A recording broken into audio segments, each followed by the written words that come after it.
the Good Enough Battle Companies podcast. It's been a little while. It's been a long while. It's been a hell of a while, it has. A very long while. And it's not because we don't love you. It's because life is busy and stuff and things. But we are here, and we've got obviously the biggest thing to mention, the elephant in the room, will be the fact that there is a new edition of Middle-earth strategy battle game, and Stephen's holding up the rulebook there. I don't have a rulebook, but you don't need a rulebook. We'll get to that. We'll get to that. And we're also going to be talking about the Halls of Thranduil company and Moria, which I've run both of these, so I've got a few things to say about them. And I think, if I'm not mistaken, you've been quite excited to do an Elven company to, at least find out a bit more about them. I would basically, to be fair, elves have always been the ones that just completely rule the board. Every time I've ever played them, I've completely been wiped. So yes, I'm very keen to do an Elven company. I'm keen to get into these guys and get a bit more about them, find out a bit more. So let's start with the new rulebook. I haven't got a copy, like I said. I've obviously read quite a bit online about stuff and things. You have read the rulebook, correct? Or you've skimmed it at least. I've skimmed the rulebook. There's not much that's changed. And then, am I freezing again? Am I fucking freezing again? Have I frozen again? No, you've just sworn. I'm sorry. I literally looked up and you froze, so I'm going to keep talking as if I haven't. So anyhow, so I picked up the new rulebook, had a look through it, had a skim through it, and what was interesting was, not much has changed, and then you listed off a whole load of different things that have changed. I was like, not much how I play has changed. Which was the kind of, but as you get into it, some things I found interesting. With some of the changes, there was I forget what was it called. It's not a leadership. What's the value that's been added on the sheet? Intelligence. The intelligence, which I think, to be honest, actually does make sense because they use intelligence for picking up items and acting on stuff. So obviously, before normally it was a roll of a d6, wasn't it? Pick something up or do something. It was a 4+ or such it was. And now with the intelligence, I actually like the intelligence because it means a Moria goblin will struggle a little bit more to pick something up. Do you guys kiss each other? Do you all speak Spanish? No. No to both. No to both. Español. So the courage, the intelligence ones I found quite interesting. On the basics of that. So and I think that the biggest thing to say about the new edition and battle companies is that it's more or less impossible to play the new edition with battle companies at the moment because for a number of different reasons. First of all is the fact that a huge amount of the companies, a huge amount of the models do not have the new stat lines. So, they've changed a lot of the stat lines just to kind of make things a bit more balanced or to tweak how they want the game to be played. Obviously, they've added the new intelligence stat as well. But if you want to play, Khazad-dûm, Durin's folk, those don't have that yet. And that's kind of like a dwarven company for like to be a major player in battle companies. So I think that it's going to be a while until the community edition catches up and how it's going to do that. I haven't been checking with the guys to see how they're going to be there because other things have been going on. But the fact there's a whole new stat. So even if you wanted to play the new rules, there are certain things we go, well, I can't play that rule because that needs an intelligence stat. But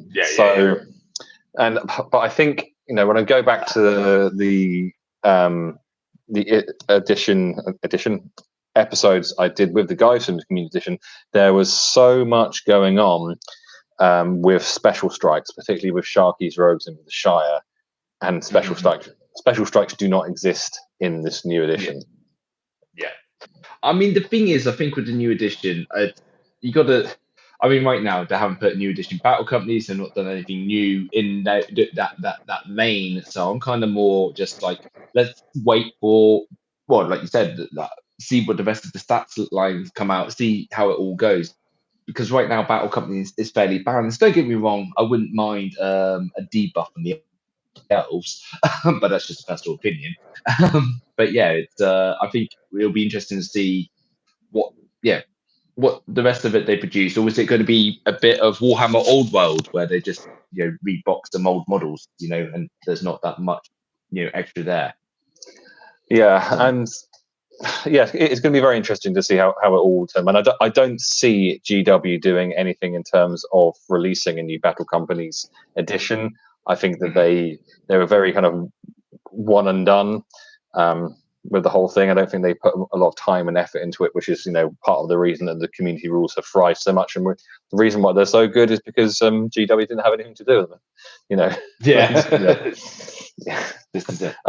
Yeah, and I think the other thing is that if you were to play the new edition, then you've got the companies aren't quite going to be balanced now. So if you look at the Warriors of Minas Tirith, for example, they are now Fight 4 as standard, for example.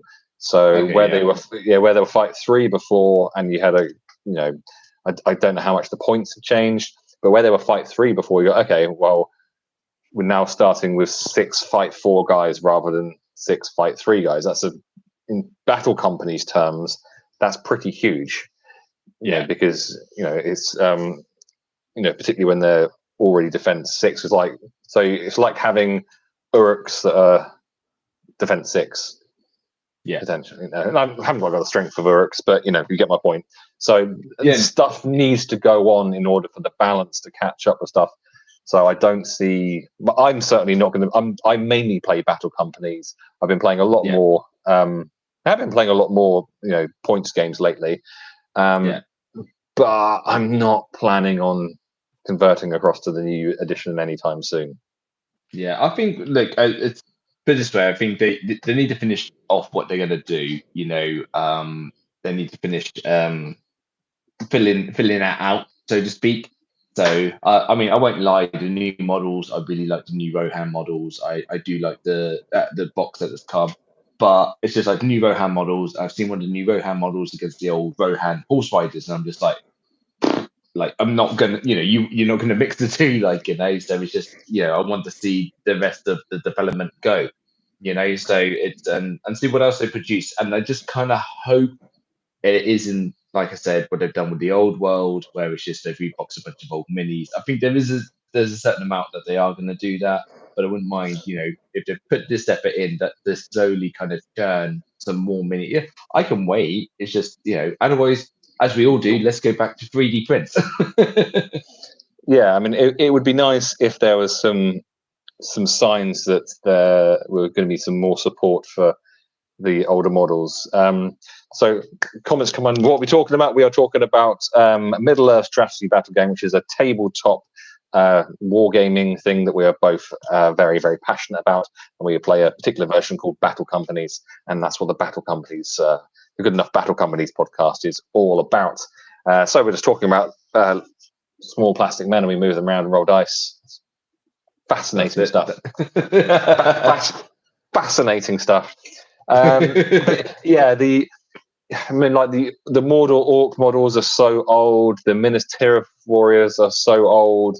If you're gonna bring out a new edition, to just go, here's some wild men models, and here's some new Rohan only on foot warriors. Yeah. When Rohan's mainly a cavalry army, it's like, oh come on! It's like you're nearly giving it some support, but then going, we're just going to stay in second gear for now. Yeah. So, but no. Well, look, we'll see. I mean, look, everything that's come out quite recently, they put a lot of effort into, which is pretty good. So, let's see. I will sit on my hands and wait. Yeah, absolutely. I'm not going to put any more money into GW's hands for Lord of the Rings stuff at the moment. But yeah, I'm not going to be using the new edition for Battle Companies because it's pretty much impossible to. but it doesn't work yet. So, it doesn't work yet. So I'm hoping, but there's some really interesting tweaks in the rules that could be fascinating, because with the cave troll, which you can get with Moria, which we'll be talking about later on, with the cave troll, when you used to be able to do if you wanted to throw someone as a brutal power attack, it used to just be draw a straight line from the center of your base to the model you're in base contact with, and then you throw it in that direction. Now, with the new rules, the cave troll can take an intelligence test. If it passes that intelligence test, it can just lob a horse at another horse, no matter where it is. Nice. So it can go, oh, I'm clever. I've passed an intelligence test. I'm clever enough to pick this up and throw it where it would be, interesting to throw it. Now, that could be absolutely game-changing in terms of if all of a sudden you've got a horse being thrown at someone's leader, and two models are just being taken out like that, two models dismounted just like that is just game-changing. If you've got like 8 models on the board, 10 models on the board, even 15 models on the board, just still devastating. But so that's what I'm here for. Kind of things, well, if those changes come in, I mean, I'm all for it. I think that'll be fun. That'll make it interesting, make the game a bit more fun. As a different dynamic and a different way of playing it. Spices things up a bit. So, but again, we will wait and see for everything, because you can, some of these guys still don't have their intelligence stats yet, so we don't know where they are. How can you use a stat that doesn't exist yet? But we can keep saying wait and see until the cows come home, but that's what we have to do. Wait and see. So anything else you want to say on it at all? No, I think same color book. Same color book. Apart from that, it's apart from that, it's it doesn't affect what we do at the present moment, or I say what we do, what we haven't done for the last several months, but it doesn't affect it so much. But it is nice seeing a bit of effort going into it. It is nice that, like, the Rohan models, the sculpts are really good, the Wildmen, everything, lovely sculpts, and it's nice to see it. There is something about, and I will be honest, and people will hate me for saying it, there is something about having a GW mini playing a GW game. Like, I do like the 3D sculpt minis, but they're not that. But they're not being official. It's a bit of that, isn't it? But anyhow, we live. We'll see. I see. Yes, I'd like some new dwarves. I like to see what the dwarves are going to look like. I'd like to see what anything's going to look like. New. If they're going to do it new. But I also think because of the movie that is based on, they're not going to get anything new. Do you get me? I don't think. Yeah, I mean, I haven't seen the film. I'm not massively into anime at all, so it didn't grab me at all. I'll watch when it comes to streaming somewhere. I'll watch it because it's like I love the Lord of the Rings universe, but I don't know what I don't know what characters or things feature in it other than what's been shown already.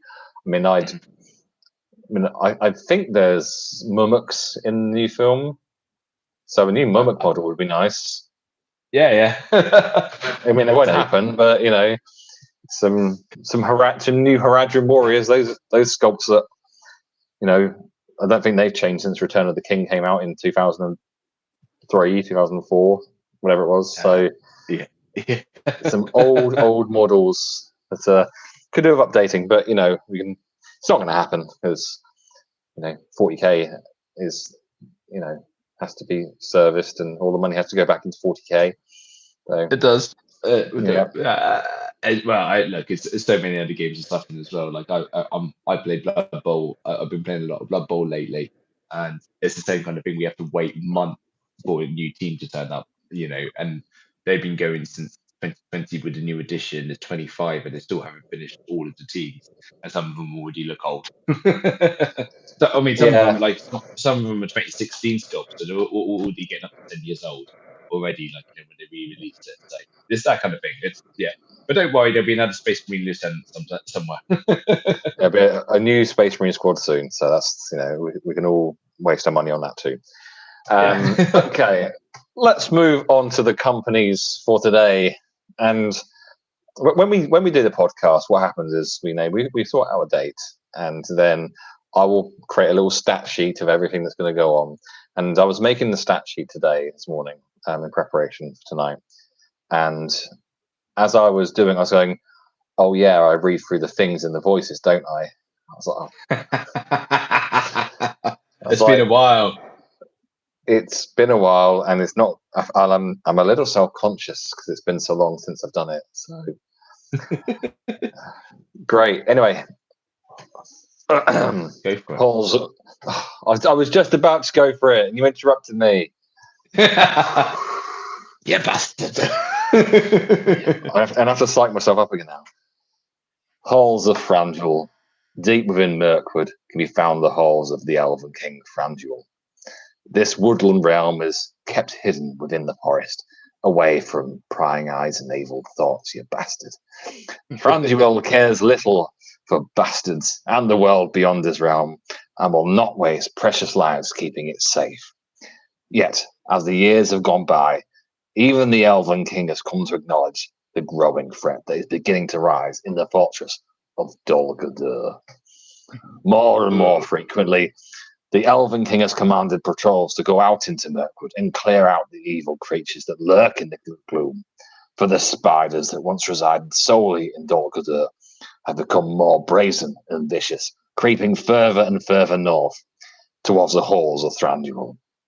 Those in charge of the Elven King's patrols are tasked with clearing out these bastards and their spider nests and protecting Mirkwood from all manner of unwelcome guests. Indeed. I've been holding that cough since about the first paragraph. Brilliant. So, obviously, then the next thing I go through and I tell the starting battle companies. For those who already listen, already know this and say shut up, so you just get on with it. So, the starting battle company for the Halls of Thranduil, you get 2 Mirkwood elves with shield. You get 2 Mirkwood elves with Elven Made Glade and 1 Mirkwood Ranger. You certainly do. And for your reinforcements, so we have 4 influence points to roll on the influence table here, a reinforcement table. A little bit more expensive. Yeah, so normally it's 3, so 4 for Halls of Thranduil. 1 will get you nothing. 2 will get you a Mirkwood elf with shield. 3 will get you a Mirkwood elf with Elven Made Glaive. 4 will get you a Mirkwood elf with elf bow. 5 will get you a Mirkwood elf with choice of war gear, and 6 will get you a roll on the special chart. The special chart, 1 or 2 will give you a Palace Guard with choice of war gear. 3 to 4 will give you a Mirkwood Ranger, and 5 to 6 will give you Mirkwood Cavalry. That's what you want. Wow. Yes, it's quite tasty having elves on horses. So talk about through the advancement, Steve. So the advancements. So what you have is a Mirkwood elf with shield with advance to a Palace Guard with shield. Then you have a Mirkwood elf with Elven Made Glade would go to a Palace Guard with spear, and then the Mirkwood elf with elf bow would become a Mirkwood Ranger. Certainly shall. And what else have we got here? The company hero upgrade. Protect our borders. This hero has spent many years traversing the thick woodland terrain of Mirkwood, learning how to climb through its boughs and move through seemingly impossible undergrowth with ease. Which basically means this hero always counts as having rolled a 6 for any leap, jump, or climb tests. Mm-hmm. And company special rules. Palace guards in this battle company treat the leader as Thranduil for their King's Guard special rule. And there's some unique war gear. The Elven Made Glaive is 1 influence point. So, yeah, do you want to talk us through the first stat line? So the first stat line is Mirkwood Elf. So they have heavy armor, Elven made hand and a half sword, which is quite nice, a shield, a bow, and an Elven made glade. So they're packing. They are. So, sorry, just to be clear about my things there. Hand and a half sword, that's what they got as standard. The heavy armor, elven made hand and a half sword, that's what you got as standard. And then the three things below that are the optional things you can give them. Sorry, it's been a while. It's been a while. We're getting back into our groove. No, that's it. So yeah, but still, they're not bad. Like a hand and a half sword is pretty good. So and so the stats are movement 6, fight is 5 3 plus, strength 3, defense 5, attacks 1, wounds 1, and courage 5. So they are, they've got a good defense off the back. Normal movement, higher fight value. So yeah, they do well. Certainly do, and they've got I think all of the models in this company have the woodland creature special rule, which means that they can move through woodland terrain without suffering any penalty. Next up is we've got the Mirkwood Ranger. They've got an elf bow, an elven cloak, and elven made daggers. What does the elven cloak do again? So elven cloak means that you have the stalk unseen special rule. So basically, if you are further than 6 inches away and any part of the model is covered, then you can't be charged and you can't be shot at. Nice. And you can't be targeted with magical powers either. So basically, if you're in cover at all and you're more than 6 inches away, you might as well be invisible. Okay. So they have got the woodland creature special rule as well, and they've also got a rule called knife fighters. So they gain an additional attack for each extra model that they are engaged with after the first, up to an additional 3 attacks. So if they get surrounded, the base model has 1 attack, but if they get surrounded by 3 models, that will go up to 4 attacks. So yeah, the stat line is an interesting one because they've got movement 6, fight 5, 3 plus, strength 3, defense is only 3, 1 attack, 1 wound, courage 5. So they feel very much like let's keep these guys back in cover and shoot stuff because we've only got defense 3. But then you go, well, hang on a minute, knife fighters means that I can go and take on a few guys, and I'm fight 5 as standard. So it makes them an interesting model to have in the company. Yeah. So no, definitely. And then next up is the Palace Guard, which is your upgrades going up. So that is heavy armor, elven made hand and a half sword again, and then your options with shield and spear. The special rules, and you're going to have to remind me what they are. But it's bodyguard, king's guard, and +1 to fight value if within. Yeah, so bodyguard means that you automatically pass all courage tests. If I think as long as the leader's still alive, you automatically pass all courage tests. And King's Guard means that you get +1 to the fight value if you're within 3 inches of the leader. So that's a rule which is normally saved for the full game, but they've changed it from Thranduil to the leader of your battle company for the purposes of this. The purposes of battle companies. Yeah. And then so the stat line for them is movement 6 inches, fight is 5 3 plus, 3 strength 3, defense 5, attacks 1, wounds 1, and courage 5. So they are much the same as they've got the same stat line as the Mirkwood Elf. Just it's the extra special rules that they have here, isn't it? Really? Yeah, I mean, being able to be fight 6 just by being near the leader is pretty tasty. So you can't fail any courage tests. I mean, you don't fail many courage tests anyway at courage 5, but you can't fail any courage tests, and you're fight 6 without any upgrades. So that's pretty tasty. Then it's annoyingly tasty. It's annoyingly tasty if you're coming up against it. And the final stat line before we go back over and have a chat about what's going on with these.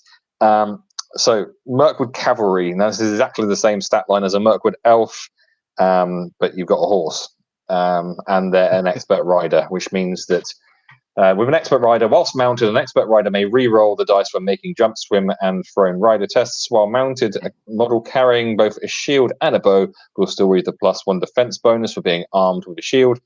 If the model dismounts, they will lose this bonus. Additionally, an expert rider can pick up light objects without having to dismount, and that's the real bitch of a thing to face if you got five elves running around on horses that don't have to get off horses to pick things up. That is, I mean, having played Rohan and getting a couple of expert riders in there, it especially with the strength of these guys, which is stronger than where the defense is better. They're just annoying. Yeah. So. One thing I didn't mention when we were talking about the Mirkwood elves there is what an elven-made glaive actually is. So a glaive is, the rulebook describes it as a long, elegant weapon with a curved blade at each end. The champions of Mirkwood wield these glaives to deadly effect, fluidly striking and fending off their enemies' blows in a graceful martial dance. Quite all right, fancy. So a glaive can either be used as a spear or a hand-and-a-half sword. Alternatively, the bearer of a glaive can use the shielding rule. So it's a weapon that you can use one-handed, double-handed, as spear support, and to shield with. Wow, just basically everything. Yeah, so basically, it's a Swiss Army knife that's very elegant, apparently. So yeah, I mean, what's your thoughts on what you've read so far? I mean, I've run this company before, so I've got my own thoughts on it. But what jumps out to you? I mean, obviously they're limited numbers, so it's five models to start with. Where some of the others start with 6, 7 models. What is it? Rohan's got 7 models to start with. I think it is. Yeah. So it's you are limited on numbers. Then obviously, if you were to look at it on the base of attacks, you're limited to 5 attacks, whereas and people get 7 attacks on you, and then it comes a little bit down to the dice on it. But apart from that, there's strong fight value, strong defense off the bat, and then if you add a shield into them, they go up again. It's these kind of things that they're very quick. They're already very strong. Apart from the ranger, but the ranger has enough special rules in them to make him juicy. With the knife fighter, which is, I think that's just a nice little touch. Should they get cornered or outnumbered? I think it's that kind of thing. It's just that it's them if they get cornered or someone charges into them, so if someone sends 3 Moria goblins after him, he's suddenly oh, get lost with you. And then it's that kind of thing. So but they're strong off the bat, and then anything that goes onto them makes them stronger. Stick them on a horse, and in short, excuse my language, they're fucking assholes. To play against. I mean, I'm not sure if there's a rule that they have to be unmounted, but that's the thing about battle companies, that there's become some slightly interesting rules, and I've got my own kind of thoughts, which we'll share in a minute, on how disgusting you could make a Mirkwood Ranger potentially. But yeah, elves are just really, really difficult to in some circles with battle companies, they just banned elves because they are really difficult to balance out. Because the reason for this, and this is the same with every elf company. This isn't just Halls of Thranduil, but it's the fact that if you look at the different hero paths that you can go on, most of them will have a fight value upgrade, and that fight value upgrade is limited to either 5 or 6. So if it's a fight 5 stat hero path that you're putting down, then if you roll that, then essentially you've maxed that out already, and you've maxed out the shooting already, because they're already 5 3+. So essentially it's an auto get something better than a fight value, because you've already done the fight value thing, which means it's way more likely that you end up, this becomes increasingly more likely that you're going to get something juicier. that you actually really want to. Same applies with courage. Most things will go up to courage 5 or maybe courage 6, and again, they're already courage 5. So it's there's already 2 things which you cannot roll out of the 11 things on. And those are the more central things in there. And if you keep re-rolling them, you have to keep re-rolling them. So there's been big discussions on how best to balance it all out. And I think they've done as decent a job as you can think. I shared my own ideas with the community, and I think they got poo-pooed. But because the thing is, like, okay, make it even more expensive. Make it 5 influence points to do an upgrade. But he's like, no, is that fair? But yes, they're really, really hard. They're really hard to balance, and they're not fun to play against. Not bad to play as. Yeah, they're just it's one of them, isn't it? I think also fairly forgiving for beginners, though. If you were beginning into battle companies, it's a quite forgiving army. Battle company to get into. It's and I would say that if I was to go with it, if I was playing with people, I'd be like, look, learn the game with these guys. It's have your first battle company. If you're new into it, I'd go that way with it. But again, like you said, they are difficult. I've played against them, and it's just impossible.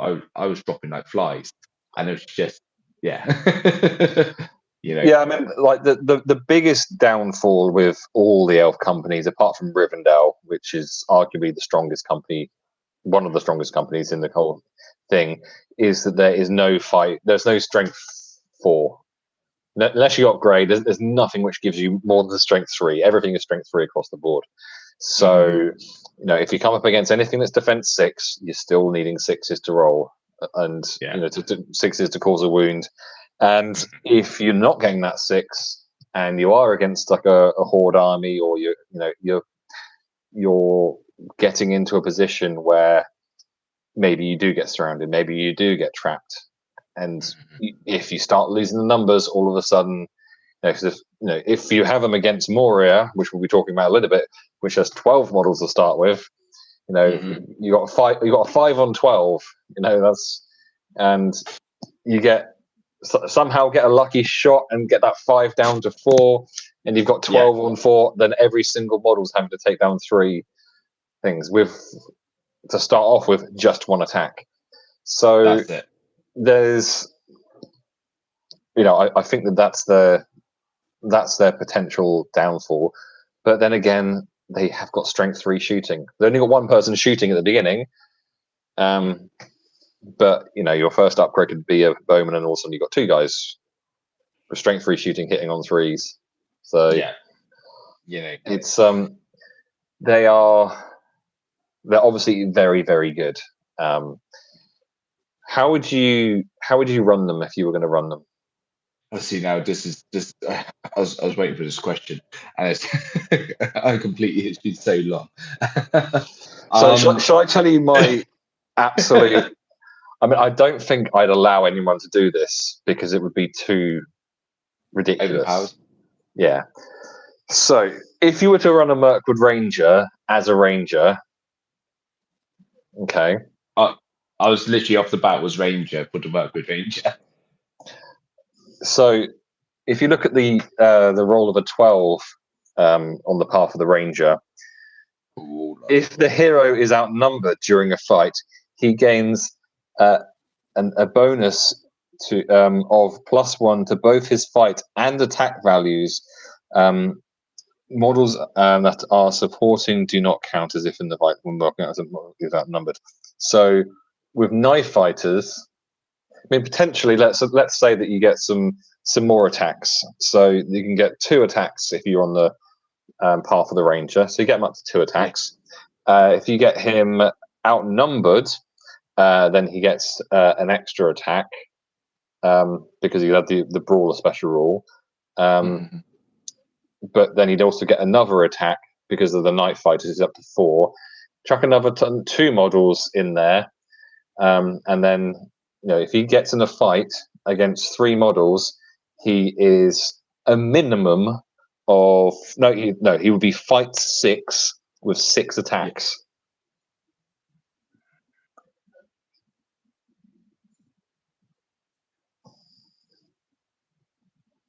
that all, isn't it? Like it could all go wrong. Like Yeah, but with 6 dice rolls, I mean, I'd fancy my chances of getting a 6 on 6. I mean, maybe not. No, but the odds are going to be in your favour of getting a 6 on 6 dice. You'll probably roll 6 ones. I'm literally doing it right now. I'm getting 6 dice out. Okay. I'm getting 6 dice out right now, and I'm just going to see because I've now learned as playing the games over a long time not to take my not to trust the dice, not to trust it. Oh, I got a 6. I got a 2, a 3, a 4, a 5, a 4, and a 6. So there you go. Okay. So yeah. So yeah, you'd win on that one, I reckon. Yeah.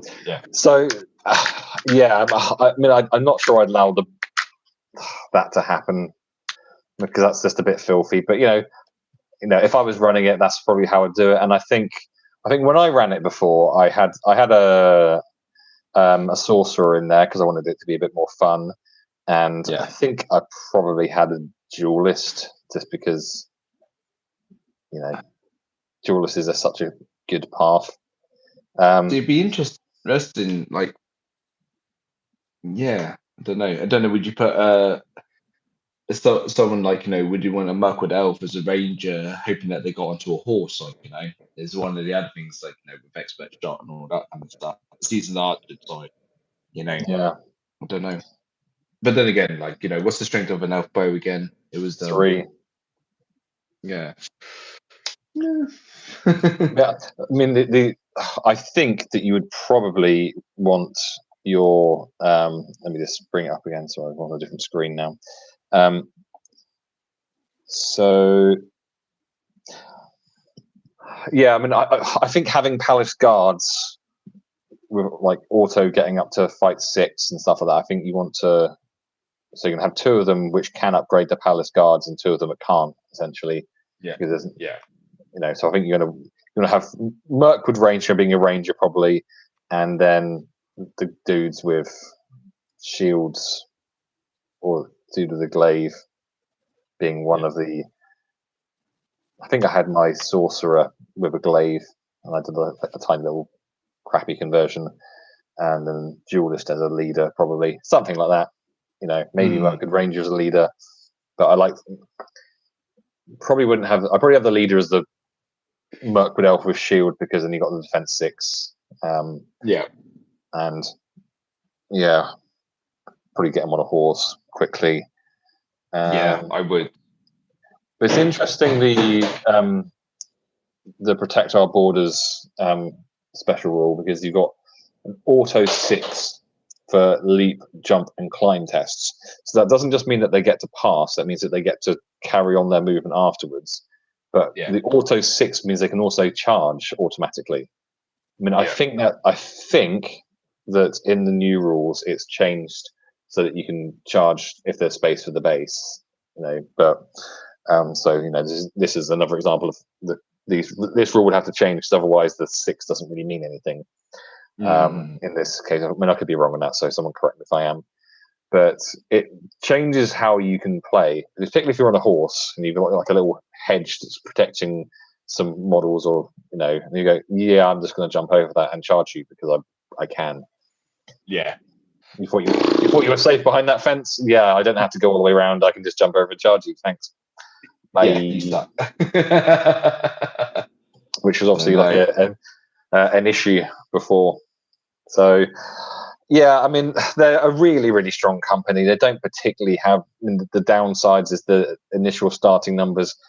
That's a particularly an issue if you've got a scenario where you need to cover multiple objectives. But that's you can't have everything. The lack of strength is a bit of an issue, but they can upgrade relatively quickly. Pretty much all paths they can upgrade. So Yeah, and the thing is as well that if you've got only 5 starting models, it always feels like a disadvantage. But if you're against 12 models, how quickly can you rack up the kills if you're killing? Whereas someone who's playing against you, they can only score a maximum of 5 wounds in a game. That's to begin with, at least. And extremely hard fought wounds as well. Like So it Yeah. becomes very imbalanced. Oh, it is. It's a tricky one, isn't it? But Yeah, I mean, I think you need to try and take out the Mirkwood Ranger as quick as you can, so that they haven't got any shooting early on, and then just swarm people, and that's hope for the best. But we always used to give a rating. It's hard to not give this something like a 9 because there aren't really many flaws. I mean, I've absolutely forgotten all my ratings, but right now they are. Yeah, me too. A 9 or 9.5. Like they are a strong. I mean, put it this way: if you know how to play the game, I wouldn't. It feels like cheating. It's literally like yeah, it's a little bit cheaty to me. It seems like, but if you're new into the game or you got it, yeah, I say pick it up. Like they're not horrendous. They're really good, and they're quite forgiving. But I think wouldn't be a bad starter. Wouldn't be a bad starter. Agreed. Okay, which brings us to Moria, and my throat is upset already. Bagel. I don't think I've done it since the last. I don't think I've even attempted a Gollum impression. Not that my Gollum impression was any good anyway. I don't think I've done it in 7-8 months. So this is gonna be fun. I don't think I've even got it. I don't think I've got it in my locker today, but we'll give it a go. This is gonna be the worst one yet, I think. Moria, sun's coming. I've messed up the first words. Since the coming of the Balrog and the rout of the dwarves, Moria's hordes have resounded into the clamour of a different kind. Sonorous drum beats and a gleeful cackle of Goblin King. Gollum. I'll just cover up just choking my spit with a Gollum. Well, the hammers once fell and the harps were played, and like the realms of the man and the orc, Moria is a demand constant there. Often jostle for power and rife with another precious, and battles are fought between rival factions for control of a particular hall of possession. Sometimes it's treasure or another. No one can understand the word I'm saying. And in the depths of Moria, gaining power is no easy thing.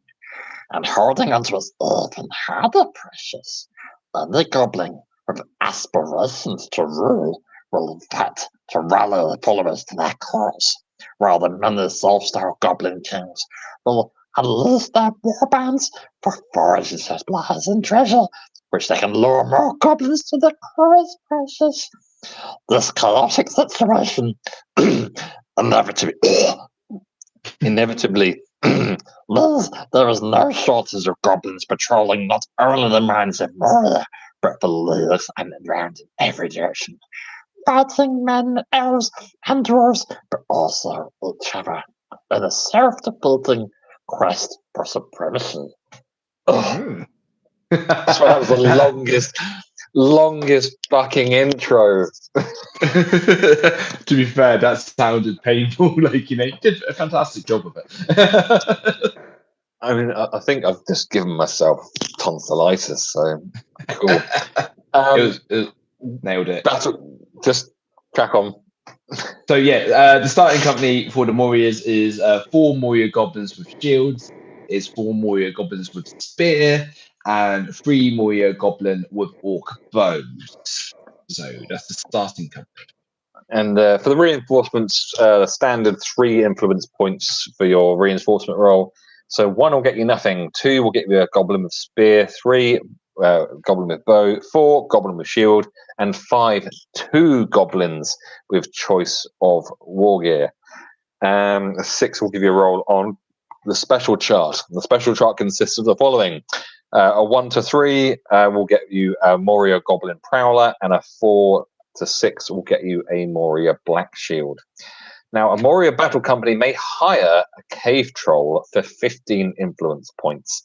A cave troll is a warrior that cannot be promoted or gain experience and therefore cannot become a hero. It will roll on the warrior injury chart. I just love the idea of them hiring one. Just, oh, Mr. Cave Troll, do you want to come with us? You know, I've got myself 15 shillings. Can you quote for this job, please, mate? Here is Cave Troll. Yeah. So no. The advancements are Moria Goblin with shield becomes a Moria Black Shield. Moria Goblin with spear. Wait, is Black Shield with spear, and a Moria Goblin with an Orc bow becomes a Moria Goblin Prowler. Okay, so the company hero upgrade. Now, this is probably my favorite company hero upgrade, I think. I can't think of one that I like more. Cowardly leaders at the best of times, goblin heroes will gladly sacrifice their allies to see that they live to fight another day. Every time this hero suffers a wound in combat that would result in it being slain after fate points have been spent, roll a d6. On a 2+, the hero may select another friendly model within 1 inch of itself, basically next to. That model suffers the wound instead of the hero. Models that suffer wounds in this way may still use fate points as normal. So they can just go, yeah, I'm going to pull someone else in front of me and you're going to kill them instead. Nice. Love it. It's Nice. so juicy and thematic. I'm a big fan of that. Yeah, and I mean, was it fine. I was going to say, what's interesting is like you could get into a real fight and there'd be a few wounds dealt, but your hero is still standing. Like, you know, isn't it? You know, just wait. You know, so yeah, that would be good fun. Company special rules: a Moria battle company may have up to 20 models rather than the standard 15 maximum. And there's some unique war gear. So the Cave Troll only can have a hand and a half hammer. Or a troll chain. So, yes. Right. So I don't want to take us through the first stat line. So the first stat line, Moria Goblin comes with armor and a sword. But the optional extras can be an orc bow, shield, or spear. They are Cave Dweller, so that's a model with a special rule, adds 1 to all jump, leap, and climb tests. They also suffer no penalties for fighting in the dark. So that. And next up, we have got what is wildly considered to be the worst profile in the game, point for point, is the Moria Black Shield. So you get heavy armor, sword, shield as standard, and then they can have a spear. They've got Hatred of Dwarves, which means they get +1s to wound dwarf models, and they have got the Cave Dweller special rule. Yeah, I didn't give you the chance to read the stat line, did I? So No, you didn't. But it's don't worry. It's a good time for comparison now. So you can read your stat line for the standard Moria Goblin, and I'll read my one for the Black Shield. So the Moria Goblin is movement 5 inches, fight 2 5+, strength 3, defense 4, attack 1, wounds 1, and courage 2. So let's compare this to the Moria Black Shield, which is twice the amount of points. It's 8 points rather than 4. Movement 5, fight 2/5+, strength 3, defense 6, 1 attack, 1 wound, courage 3. So for double the points, you get 2 defense points and extra courage. Yeah. And Hatred of Dwarves. You know, if you know you're definitely going to be fighting dwarves, it's kind of okay. But if not, then it's just like I'd rather just have, you know, two more goblins rather than one slightly harder to kill goblin. So yeah. Anyway, and then Goblin Prowler. You can do that one. Yes, we've got Goblin Prowler is armor, 2-handed axe, flowing daggers. They are Cave Dweller, and they are also backstabbers. So this model receives +1 to wound rolls when making strikes against a trapped model. This bonus is say it. I can't say it. Come on. Cumulative. Why am I can't say it? This is annoying. It adds with other bonuses such as using two-handed weight. Why can't I say it? Cumulative. It's the new Numenorian. That's what is that cumulative. Oh my Cumulative. There we go. There we Cumulative. go. You just needed to hear it. Yeah, I was going to say Lativ. Like, it's not. Anyhow, it doesn't matter. I'm horrendous at the language of English. It can't be helped. It's only your first language. It is only my first language. Anyhow, but yeah, that's it. Backstabbers is quite tasty. The movement 5, fight 3, 4+. So a bit better on the fight. The shooting is better as well. Oh, there's just throwing daggers. Strength 3, defense 4, attacks 1, wounds 1, and courage 2. And then finally, to finish things off, you have the cave troll if you have the spare influence points. So they are armed with a spear as standard, and they may swap that for a hand and a half hammer, and they can have a troll chain.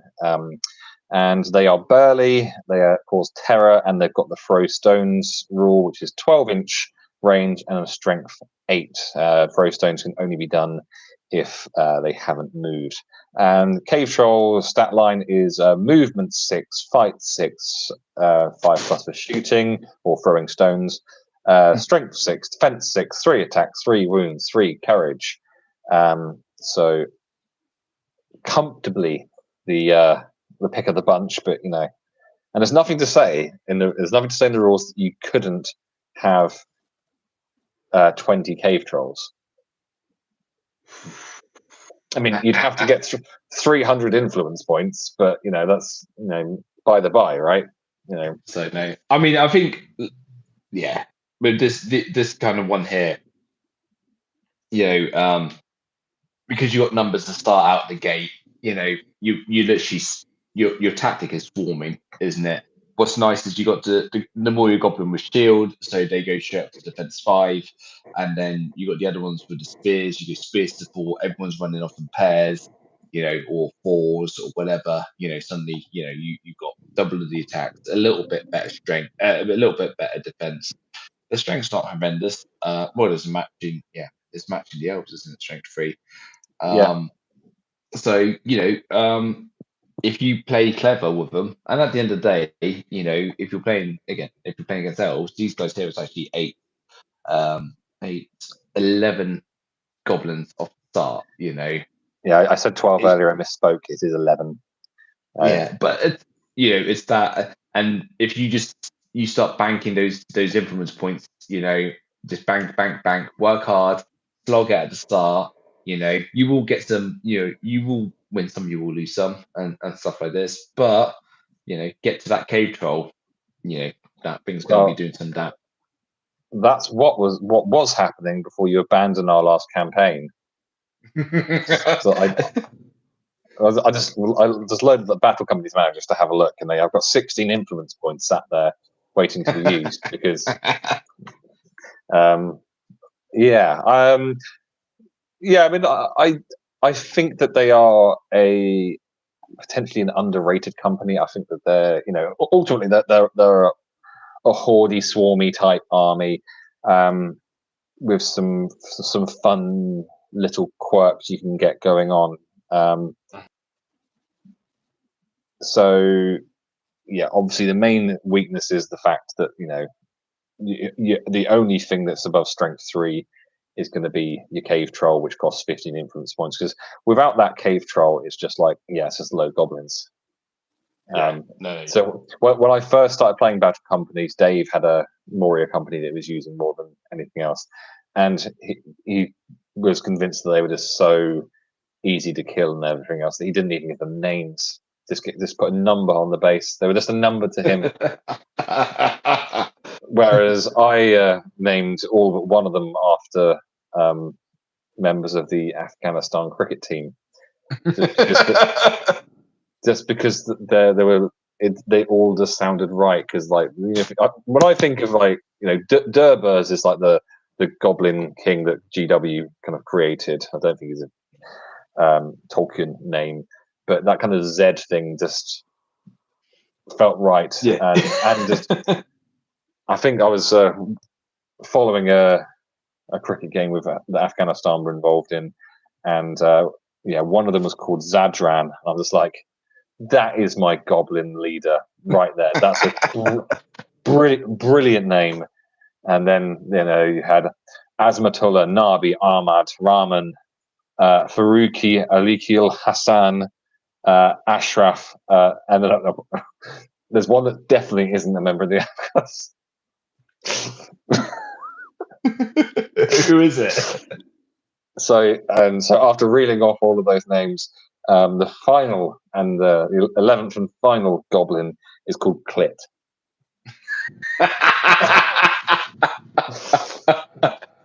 It's tough to find that one. he's still in the box somewhere. We're here a week.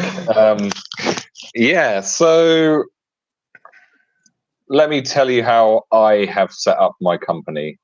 I only got like 4 games in with them, but won everyone. Boom. That's pretty much stop playing. So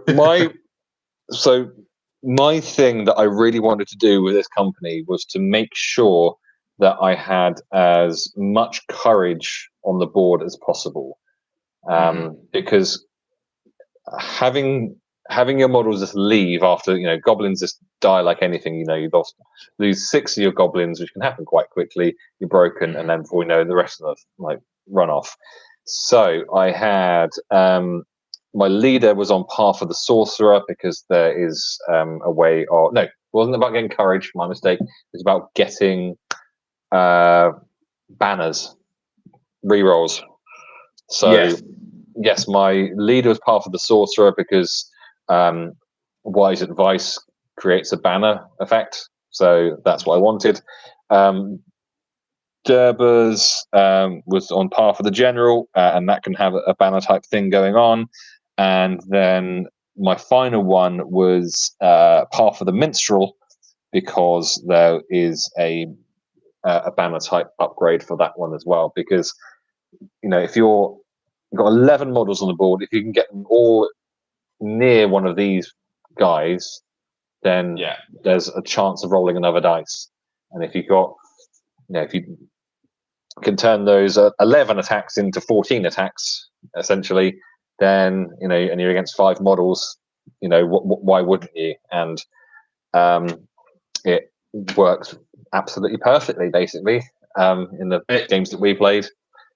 So I had dwarves as well, so you were getting that as well. Actually, you didn't have black shields at the time. Did you? Did you get? No, didn't get any black shields. Not yet. But I had the Iron Hill. So the way I set that up so that I could have banners, so we had more rolls, and then so that was with my three of my goblins with shields became my things, just because high defense wanted them to hang around more.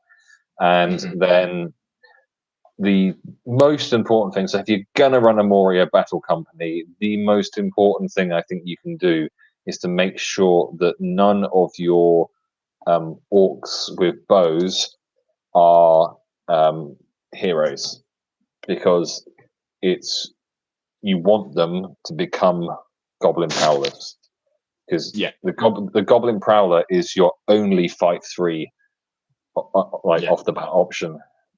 So those Moria goblins with bows, just pretend they haven't got bow. I mean, if you use them if it's suitable to, but essentially just charge them in like you would any other warrior to try and get some kills, because you want them to get that upgrade to fight 3, because there isn't any other fight 3. Black shields, I think, should be fight 3. I mean, I don't understand how they're the kind of elite type of elite goblin fighter, but they're no better at fighting than a standard goblin that's just had a sword shoved in its hand.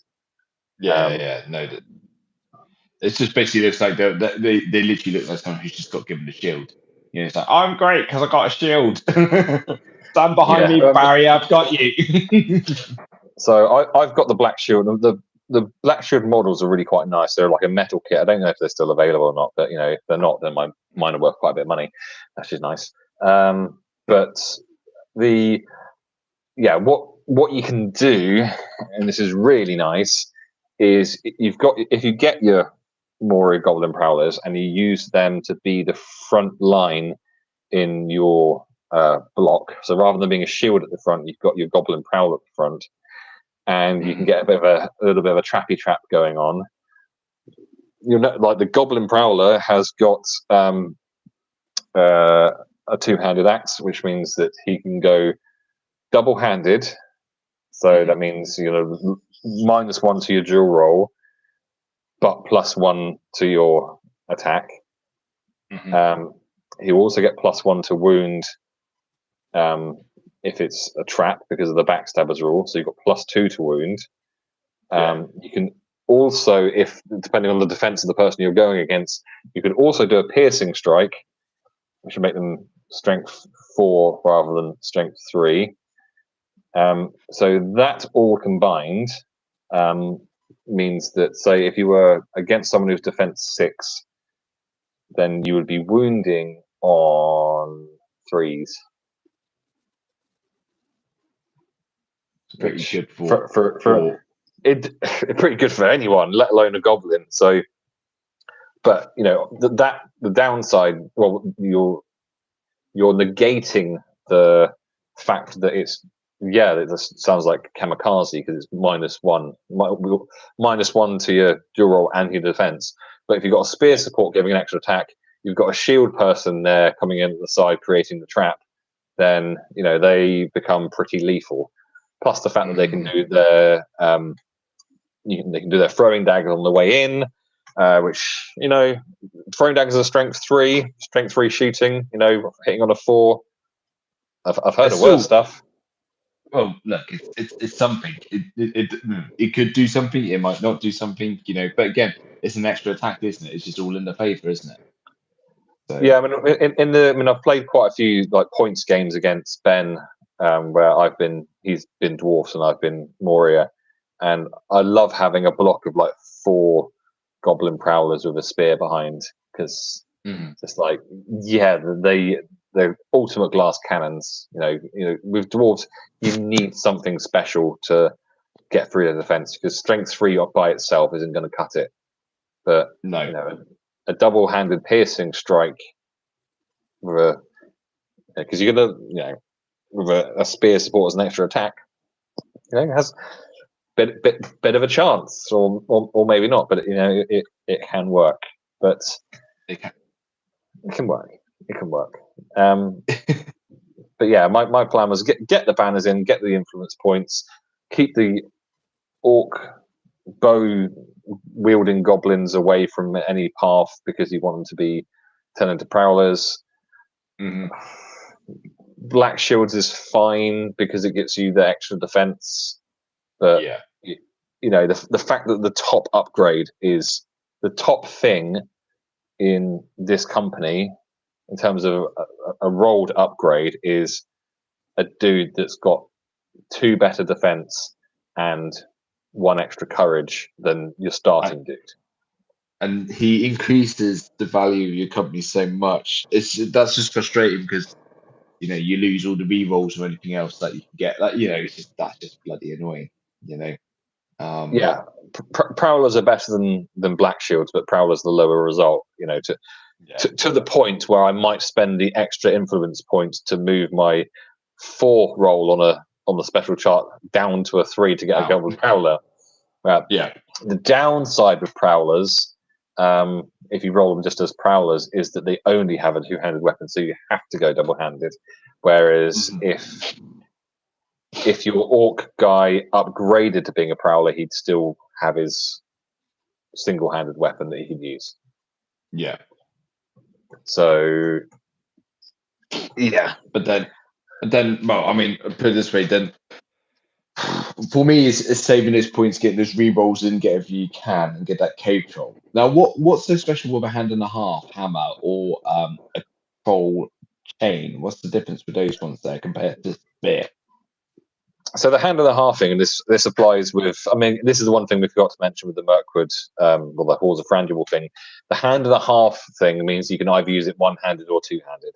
So the way of getting your extra strength with your elven battle company is by going two-handed.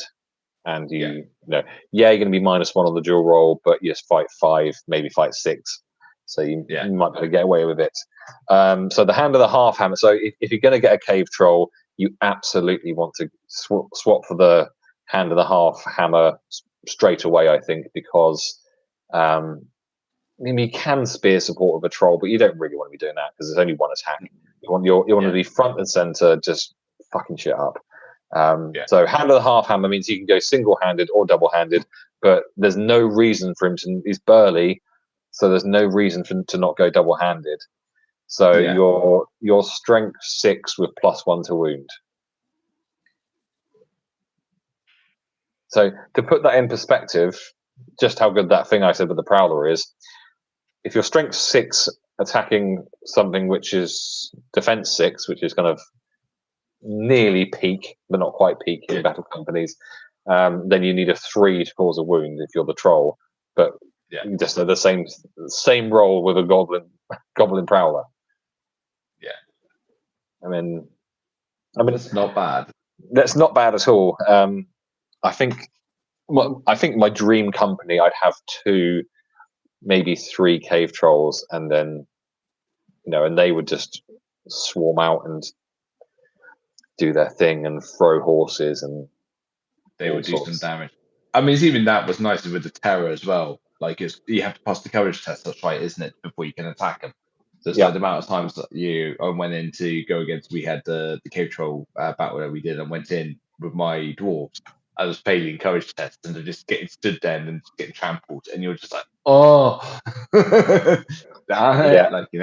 So, but again, it's a juicy thing. It's just that it's an extra bit of defense, isn't it? Without them actually needing the extra bit of defense. I mean, I think that cave trolls are kind of, in battle companies, they're pretty decent. I think in general, I think they're considered to be not great. It's not like an auto take.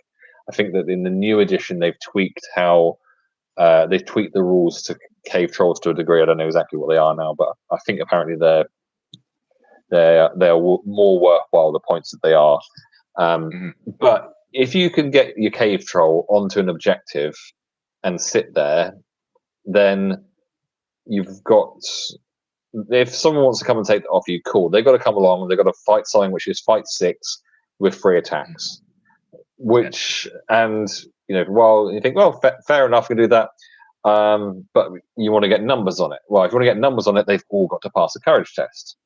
And maybe before they even get there, if you've just sat him on an objective, he's there and he's going to throw stones at you that you're going to cause strength 8 hits. It only hits on the 5, but 1 in 3 of those statistically is going to hit, and you don't particularly want to get hit by a strength 8 hit because that's pretty much dead and done. not with your rolling, but with most people's, maybe. But that this is going back to Halls of Thranduil. That's where the Palace Guard type thing comes into its own, because if you have got Palace Guard, they're fight 5, fight 6 if they're near Thranduil, and they will auto pass their courage tests. The courage 5 anyway, but they might not need the special rule. But and that's why the elf companies are so strong, because it's not hard to do these things particularly. So taking out a cave troll isn't that much of a thing. So you don't want to be isolating it. You want to keep a couple of guys with them, because you don't want to be facing multiple attacks. So you want to have the upper hand in terms of how many dice you're rolling. And you want to try and keep it that way. But I think there was a really, I think at the end of the day, we're none of us getting any younger, and life is fucking miserable, and just want to roll dice and have fun. So I think that Moria are such a fun company to play with, and there isn't like the most amount of variety in the world, but there are ways of playing it which make it a bit more interesting for sure. And at times you're fighting an uphill battle. Also, the fact that you've got a cave troll running around the board. If you get one of them on the board, it's interesting. I don't. Yeah, they're going to suffer on capture objectives. So that they plod. At movement 5, to get across the board. If you're against some Rohan riders and they're picking up stuff and stuff like this, you're going to struggle on it. So you have to play clever with it on those kind of battles. But then there's other ones when it's holding objectives, or they've got numbers. You have strength in numbers all over the board, and you go sneak around the back. You go also playing against dwarves. You're going to do some damage against them just because they're dwarves. Yeah, I mean, if you get some black shields and you get the +1 to wounds, then great. But that's the only benefit with the black shield is playing against dwarves. That's it. Literally, I mean, yeah, pretty much. I mean, it's not. I mean, having courage 3 is slightly helpful. Having defense 6 rather than defense 4 is, or defense 5, because most of them will be defense 5. Having that one extra, so yeah, black shields aren't great, but this is kind of widely known. I mean, the one thing I would love to see within a Moria company would be access to bat swarms, because bat swarms are in the Moria list, but you can only actually use bat swarms in Dol Guldur. But I would love to see the bat swarm, because that would be obviously would be quite thematic, but that takes your fight 4 warrior you're against and brings him down to fight 2, and then he's on the same level as a goblin, and so tactically that makes it really, really interesting, I think. So it's a shame that is not an option, but it's not. But yeah, I really like the Moria Battle Company. I think that it's like my point about life being miserable is the fact that this game should be fun. We're playing it for fun, and Moria is a fun battle company. I think that it's, and we do this game for fun more than anything else. No, I mean, literally being here right now, I've just pulled up Etsy to see what Moria 3D prints, because I was looking on the Warhammer website with the Moria goblins. They are so old. So old, aren't they? So, Well, I've got spare goblins if you want some, so you needn't spend any money. I think that kind of thing is just that it'll be interesting, if you play the Moria against Moria, just to see what happens, because it just, it's just a dice. Make sure the paint jobs are different. 40 models on the board. No idea whose is who, but it's great fun. And then but no, I mean they're pretty good. The 3D prints of them as well, they're pretty good. They are. So, I bought some 3D prints, and I've got some GW ones, and I think the problem is they're so small that even when you paint them well, they're just still tiny. So I'm not really sure it was worth my while getting all the 3D printed ones. But and the spears snap super easily, always, and the bent. But no, So what's your rating for Moria? I think Moria they're not a 1-trick pony, but they're definitely not a 10-trick pony. At the end of the day, how many tricks do they have, Stephen? How many tricks? Well, how many tricks? Well, they need more than one. So they're limited. They're not limited. I think look, they're a bit of fun. I think they're definitely a bit of a fun one. If you got the cave troll in there, and if you got the prowlers in there, they become very, very interesting. That takes them up to 7 for me, I think. But yeah, if you end up with a bunch of black shields, you're dropping down to a 5.5 or a 6 during that kind of remit. You are. So, but I think it's a slogging one to start with. Just accept it, get those influence points, get through the first couple of battles, use your numbers to the best of your ability, and get yourself a cave troll, and then you'll be having more and more fun with them. And then it'll just be That's when the fun can begin. Yeah. So I think that I'm going to give them a 7.5, because the interesting thing is that the other thing that the fact that there's goblin prowlers in there means is that anyone can have a double-handed axe, and anyone can have throwing daggers. No, any hero can have a double-handed thing. So that's how you're going to get your strength up. Because if you can get your main warrior dude up to strength 4, and you give him a double-handed axe, and he's all of a sudden he's strength 5 if you do a piercing strike. And that going back to the idea of the new edition and the changes and stuff, the fact that you can't make those fun little plays. I mean, I understand why they've taken the special strikes out, because I think in a wider game, you're like, he's going to do a special strike, he's not, he's going to stab, he's going to feint, trying to do all these individual dice rolls when you've got 40 dual rolls to try and sort out. Just be chugging along slowly. That's not fun. No, but in a skirmish game, that's Zadran. He has got a double-handed axe, and he doesn't care about living or dying. His wife left him. You create a whole story for him.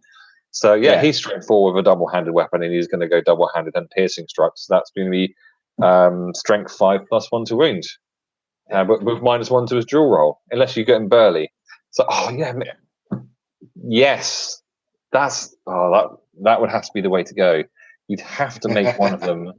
See, I'd forgotten about the prowler thing. You would have to make a burly goblin. How fun is that? Yeah, have one of them on path of the. Where's it gone? Close the bloody thing down. Path of the warrior's got burly on it, hasn't it? So yeah, that's what get a goblin, make him burly, give him a double-handed axe, give him some and absolutely smashing it. Historia Abraz says long live second edition. Definitely for now. We'll have to see what if anything happens with battle companies. Probably nothing. But for now, very much for me, I'll be playing second edition in my battle companies, and I'll be playing second edition in my points games as well. Because I think the only thing that I do agree with is that intelligence stat, and I think that would be. Could you imagine now, obviously, it'd be interesting to see, I haven't got the stats for the Rohan, but intelligence stats, suddenly that plays into the expert rider. Do you get me? These kind of things, you could fail, you could expert rider over to it, and you fail your intelligence stat. Then you're stuck by the objective. What would have normally been a swoop, and the next turn off you go. That is the only change I like in that so far. That's the only thing where we can change the game up. But then you've got the Warg riders have to get off, don't they? And so something like an elf, an elf will expert rider, and he fails his intelligence test. I just love it. Love the idea, because then suddenly, it slows. It penalize. I don't say penalize, but it's slow. It just makes it a little bit more, add some variety. So rather than this Rohan warrior, picking up a thing that's 2 inches away from him, and then 1 second later he's 8 inches away, or a Mirkwood cavalry doing that, and if you're 8 inches away from a goblin, that's 2 turns. So the fact that you go, oh no, you messed it up, and now you can't do that, and you fell off your horse, and whatever. But I think that what I imagine that the awesome people at the community rules are going to do, they're probably discussing all these things, and they go, look, this is what we're going to do with it. And from what I've seen of the stats, the intelligence rating, or the intelligence stat, is in the most part 1 point away from the courage stat. So they've switched up the courage thing to be a so if you were courage 2 before, it's now 8+. Because you've got to roll an 8. So and I think that the intelligence has been within a point. Maybe I'm getting that wrong now. I'm thinking no, goblins wouldn't be that intelligent. Pretend I didn't say that. I don't know. Get something up. I don't know. I'm literally looking at it. So they courage 3+. So Elrond, Master of Rivendell, courage is 3+. And literally, I've only got the rule book. I haven't got any of the army stats. So I haven't got any stats here. Yeah, so that's the equivalent of him being courage 7. Yeah. Yeah, so that's how they're doing it.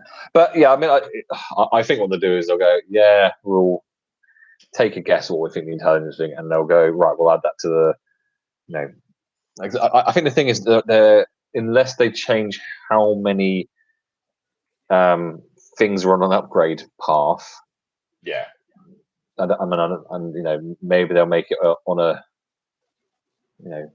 3 dice rather than 2 dice or something. But unless they do something like that, then if you put in an advancement on intelligence, then you're losing a special upgrade. Mm-hmm. It's all well and good, like getting better stats, but quite often it's the when you look at what the best things are, it's kind of 2 and 12 or 3 and 11. Those are typically the things that you really want to be going, because those are the absolute game changers. Interesting to see what they do with it. As we've both said about 38 times on this episode. We'll just say it was. But it'll be interesting to see what to do. No, it's just nice to see a little bit of love. The community's done so much to it already, and to be fair, like you said, I think we'll be continuing with the community edition purely because of the amount of work got into it. It'll be interesting to see if they actually decide to pick up battle companies or go with it. But even that alone, they don't have any events that they run with battle companies. It's such a shame because battle companies, no matter what, was my gateway back into this hobby. It is a brilliant way of getting in. I say it's relatively cheap. It's not so much now, but it's still a really good entry back into wargaming. And every person who's ever asked me about, I want to get into it, what should I do? Is like start with battle companies, understand the rule set of middleware battle strategy game is so easy, and it's just a really good game to start playing. Getting in back into wargaming or even starting wargaming.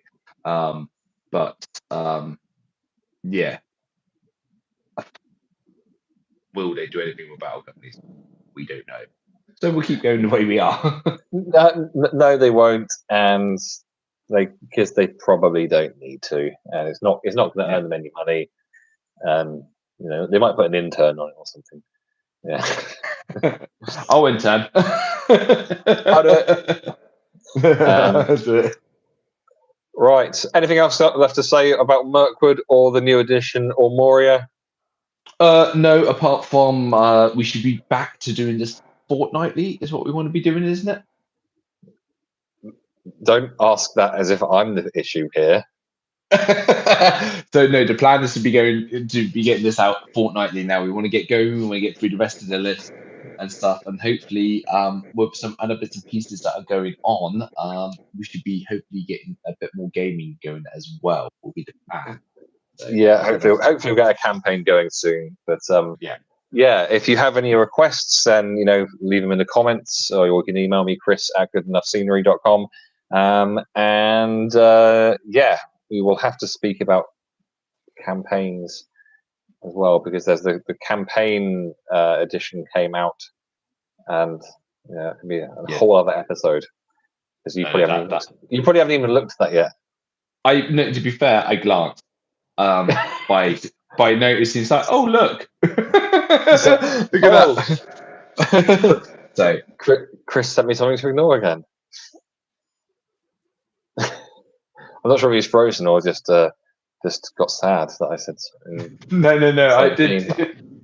Can you hear me now? I think I froze for a minute. I was just saying, don't be like that. Don't be like that. Too late. I am like that. No. Perfect. Not perfect for that. No. Yeah, great. Perfect. I'm happy. We'll round it up there. It's been great to be back. Hopefully, it'll be great to see some comments and hopefully, let's get going. Let's get this wrapped up. Let's get this wrapped up. Let's finish. Come on, let's get done. Come on, Crystal and then we need to start throwing some more dice in anger. So let's get that happening. We certainly do. Okay, well, thank you very much for joining us for this episode of the Battle Companies podcast. My name is Chris from Goodness Scenery, joined by Stephen from Monarch and Hobby, and we'll catch you for another episode in apparently 2 weeks. It's gonna happen. It's gonna happen. Hold him to that, everyone. Hold him to that. Check you later. Cheers. Bye bye.